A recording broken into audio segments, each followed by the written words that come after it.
Welcome back to The Dignity, where we look at today's tea and infuse it with dignity. I'm your host, Madeleine Jones, and I am here with David, hi. David. Hi. David, what tea are you drinking today? I am drinking some peppermint tea, with the Christmas holiday season. He's got a really good tea going on right now. Yeah, Christmas holiday season, mint. I am having coffee because I'm exhausted. That was a lot of cooking, cleaning. Something that I love about my mother and also despise is that she will not serve things in the container they came in. She will put it into New a different dish. container and then put it back, which means that the dishes we do is Is that an a generational undignified thing? amount. Yeah, you gotta use all the containers you bought. They're so cute. You gotta go to Home Goods. You're like, oh, I have this little Santa. I want to eat my dip out of Santa's tummy, Honestly. But that's, I can't wait till I get there. I feel like every day I become more like my mother, and I'm just like, oh my gosh, I look like her now. I have bangs every day. Anyways, Dignity year end. So today we're going to be talking about the 2024 Dignity Awards. So if you don't know, the Dignity Index ran a 80-person panel leading up to the election. And basically what they did is they took people with political and cultural differences. So we had a whole range of people, also income, gender, age, everything you can imagine. And they basically gave them speeches, little segments from the election. And they said, okay, why don't you score this using the Dignity Index? And funny enough, even though we had such a range of people on there, people agreed with what was dignity and contempt 90% of the time, which is Right. pretty remarkable because oftentimes it feels like we are from two different planets. They could see the dignity coming from the other side and the contempt coming from their own side, right? Which is, yeah, that's kind of hard to do. Like, Yeah. when you do that, you're kind of like, ooh, oh, are we the baddies? Am I the problem? Am I the problem? Interesting enough, I think I'm seeing a little bit. Oops, whoopsie. But at the end of this, they basically asked them to take some of the top dignity moments and rank their favorites. And so we are coining this the Dignity Awards. Should we go for the top one? Yes. What do we have? All right, I'm going to read it to you, tell you what they scored it, and then David is going to tell you why it's dignified. We should have done the top contempt too. Like Maybe we like the can go worst back. ones. There were some pretty bad ones. The holiday cheer. So I have a sugar addiction, and I'm trying to get over my sugar addiction right now, so I'm a negative Nancy. All right. The first one is from Cory Booker. He said, What is patriotism if not love of country? And you cannot love your country unless you love your countrymen and women. We don't have to agree with each other all the time, and we don't even have to like each other all the time. But love says, I see you, I see your worth, I see your dignity. We are in an election season now, and the rhetoric is getting outrageous. We weren't designed as a nation for one political party to completely thwart, how do you say that word, thwart? Thwart. And end the other. I know as an American who happens to be a Democrat that the 70 plus people who voted for Donald Trump are not my enemy. They belong to me, we belong to each other, we need each other. So, the panelists scored this a 7. Can you tell us some of the components that make this a dignified statement? Yeah, this is an awesome passage, and it definitely scores high on the Dignity Index. I think it looks right into the chaos of this political difference and says, you matter, humanity matters, and yeah, I love that. I also like how he talks about how we don't have to agree or even like each other all the time, but I still see your dignity as a human being. You're still an American, and we're not just individuals, we're a collective force of people that make up this awesome country. Yeah. Something I like is, like, you can literally see, like, oh gosh, saying healing power sounds way too woo to me, but like this is not something where I read it and I feel divisive or like rah rah ha, like I hate Trump supporters. I remember back in, what was it, 2016, Hillary Clinton had called Trump supporters a basket of deplorables. Right.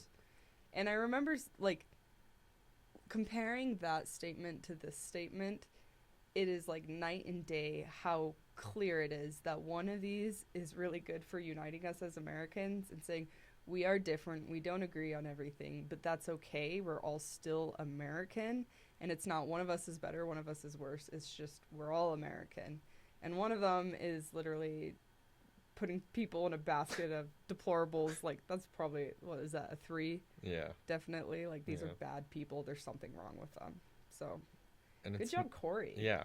Not asking us to like everybody or, you know, whatever, or agree. But yeah, just see the humanity that humans have.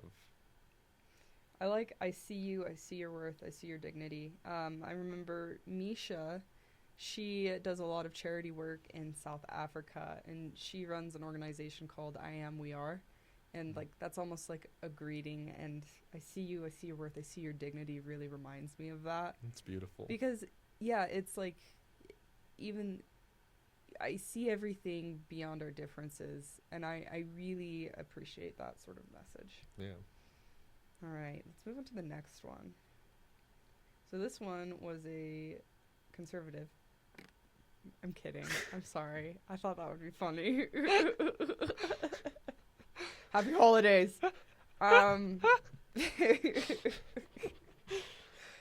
Right after that lovely statement about not hating We are people. all Americans. This next one, conservative. Nah. Okay, this next one is by Peter Yu. And who is Peter Yu?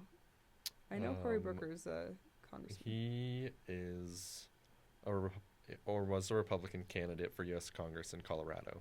In Colorado, okay. He said, and to the Democrats, you are always welcome at the table to make sure we find commonality.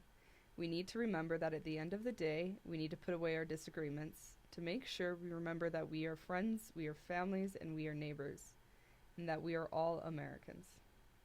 I like it. Same feel good. Yeah, I think similarly to that last one we looked at, I think he's really trying to shift the narrative between these two parties. Let's stop focusing on building these blockades between us and start building bridges instead, because we have way more in common than we think. Yeah, and saying let's put aside our disagreements I don't know what that is. Mincing our disagreements, saying we're going to put those aside and we're all going to come to the table is really the start of friendship, in my opinion. So maybe we're not at the point where like we're friends with each other because we are different, which I think is kind of fun when you're like, okay, you do that thing, I do this Right. thing, and it's funny. But it's kind of the beginning of that sort of friendship, which I really like. Yeah. And really quick, I also think like when he says, remember that we are friends, families, neighbors. I feel like sometimes that's like lip service, but that is like actually the glue that holds us together as a society. Like all of these groups and relationships that we have with people. And those are, shared interests that can be the foundation of, changing how we interact with people and inviting people to the table. Definitely. I feel like we sometimes ignore when they like exactly. It feels like lip service, and so I tune out. And then I remember I'm like, that's like my grandma. I'm going to go back to the basket of deplorables comment. Like, if you're talking about Trump supporters being a basket of deplorables, you're talking about my grandma. Yeah. And look, my grandma has her quirks. So do I. I inherited the quirks from specifically my grandma. But I still, I love her because of those quirks, too.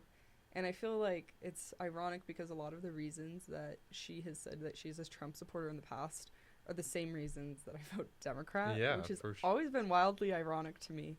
But we just see the different, I don't know. It's like we care have the about same your appeal. family and care about your friends and care about your coworkers. Like, both of you care about those things. Ironically, too, a lot of the reasons that she supports conservatives is because she's worried about her grandkids. Right. And we're voting the opposite. We're canceling each Yeah. other's votes out, which is just incredibly ironic. All right, should we do one more? Should we? Um, Let's do one from a woman. yeah, let's do Alyssa's. Alyssa Farah Griffin, I believe. Farah? Farah? Yeah, she. Farah? Who is she? Uh, I know she worked on Capitol Hill for Republicans. yeah, That's part of the I passage. think that's what I have. Okay, cool. Do a quick Google She search. former press secretary of the Department of Defense. Oh, okay, cool. All right. Here's what she had to say. I worked on Capitol Hill for Republicans. We would work on policy, we would work in a committee hearing. We would be fighting with the Democrats, but we would do it respectfully. At the end of the day, we'd get a beer with each other and we would be able to say, like, listen, we have different ideas on border security. That doesn't mean we have to hate each other or that we have to dehumanize each other. What are the elements here? That's a 7. I think she's really calling out this polarization game. And it's not asking people to back. She's not saying people backed down from their convictions. We would be fighting, but we do it respectfully. And It's like counterintuitive too. I love that. yeah, and talking about this demonization, this dehumanization, and calling it out, of like, that's not what we do. I mean, maybe that's what the media likes to, click on and look at and things, but she can definitely see through the polarization game and urge others not to fall for it, and wants to have discussions. I mean, she calls them fights, but I feel like that's just passionate, but it's with respect, and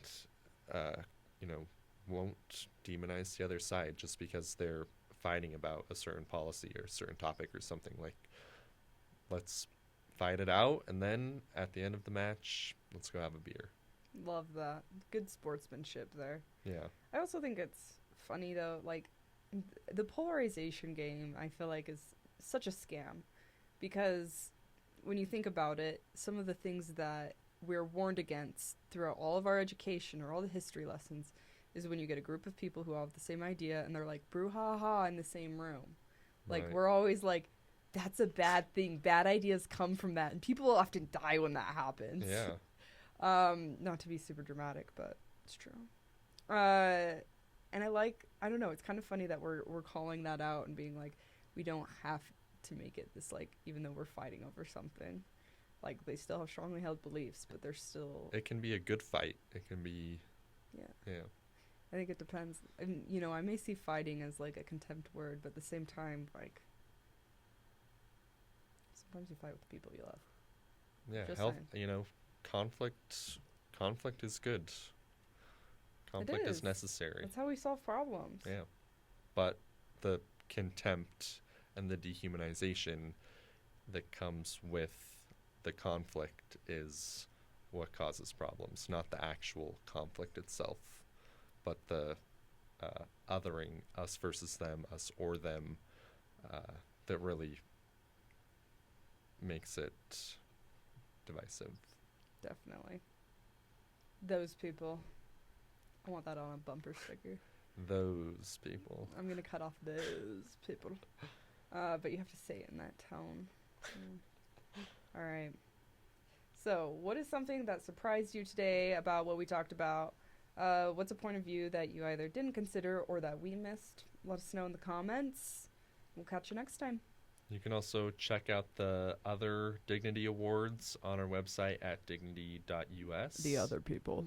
And see what other moments of dignity that we celebrated throughout the year. Or let us know if we missed some that caught your attention throughout the year. If you want to learn more about the National Citizens Panel, go to dignity.us. We have a whole section about the panel, what they scored, what we found from it. It's really interesting. Check it out. Have a good week. Toodles.